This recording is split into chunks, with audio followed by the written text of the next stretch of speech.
Halo.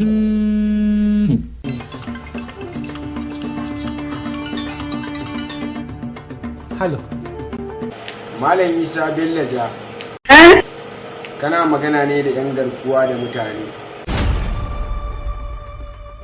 Masu mi? 'Yan garkuwa da mutane, kamar yadda kunnen ka yi. Ina so ka sani, mun kama shugaban ƙasar. Alhamdulillahi. Alhamdulillahi. Ya ce mana ƙasar ba mai ƙaunarsa. Sai kai kaɗai, saboda haka kai za ka biya kuɗin fansarsa.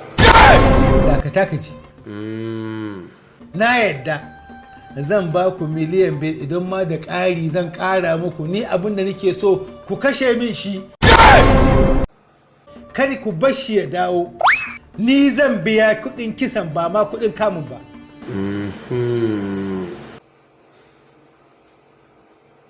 Akwai matsala ba, wannan me yake nufi?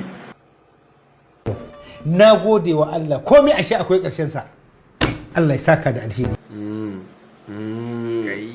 Kai lallai wannan jikin zai gaya mai tau. Kenan sai a buga mu a rediyo. Ka sorry.